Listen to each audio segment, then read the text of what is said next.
A man once on America's most wanted terrorist list is now ruling Syria. Not only is the West quietly watching this, but in fact it's opening up its channels to engage with this very government. So what has changed in Syria?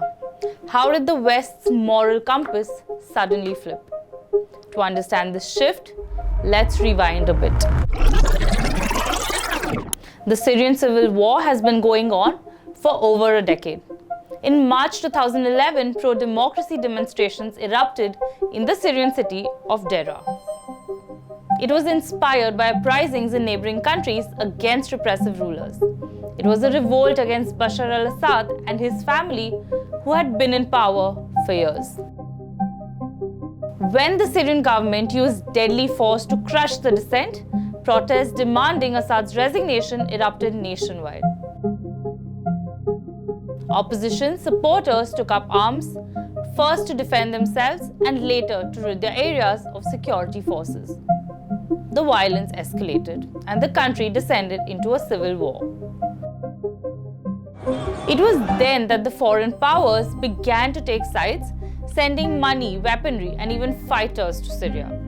There were several major global stakeholders in the conflict.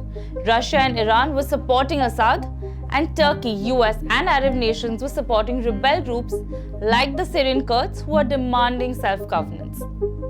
If this wasn't enough turmoil already, the period also saw heavy involvement of jihadi organizations in Syria. And at the crux of this was Ahmed al-Jolani, former deputy to Abu Bakr al-Baghdadi, the leader of the Islamic State of Iraq, commonly called the ISI. Jolani was instrumental in setting up a covert faction of the Islamic State in Syria. He is also the leader of the HTS, a Syrian Islamist group that was previously an al-Qaeda affiliate in Syria until 2016. But guess what? The man is now the ruler of Syria. Let that sink in. In December 2024, rebel groups unexpectedly overthrew Assad, forcing him to take exile in the arms of Russia. Assad's shoes were filled quickly by Jolani, and miraculously he even managed to unite most rebel groups and be their leader. But one thing more shocking than this is that he was welcomed with open arms by several nations. Just because he moved from a traditional jihadi attire to military fatigue and now even a suit. Something Donald Trump must adore. But don't be mistaken. This is the same man who was designated as a terrorist by Washington. He participated in the insurgency against the US and UK coalition forces in Iraq in the 2000s. He has also been responsible for several civilian deaths in Syria over the years, but that's something world leaders are suddenly okay overlooking. Jordan, Qatar, and Turkey shook hands with this man, and the latest acceptances came in from the US and the UK. A few days ago, UK Foreign Secretary David Lammy visited Syria, met Jolani, and even announced an additional support package for Syria. Well, I'm acutely aware that this is a historic visit, the first Foreign Secretary to visit Syria for 14 years.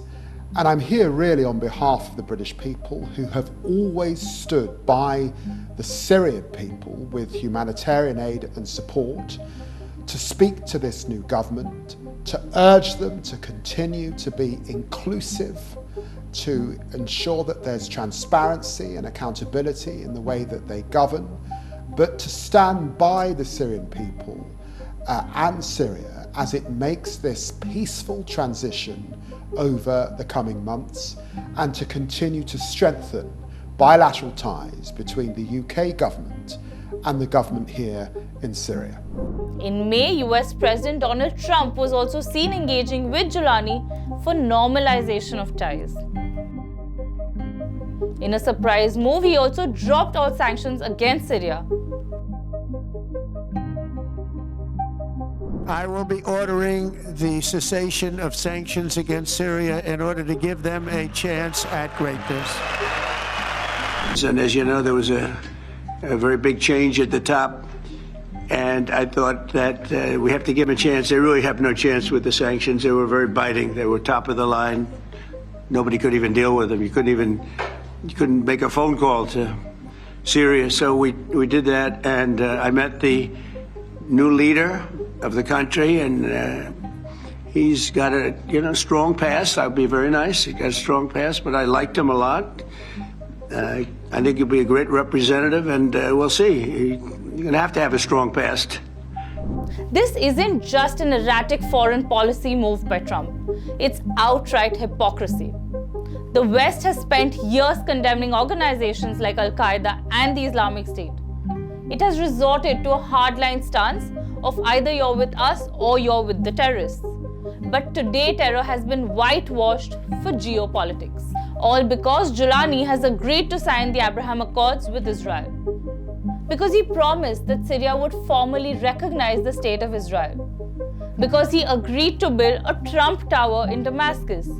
And because he said that the HTS would be disbanded and that Syria will combat terrorism. That's right, a terrorist who set up a jihadi wing in the country is vouching to combat jihad by wearing a suit. But why this sudden change of mind? Syria is strategically important to the US and UK, especially at this point.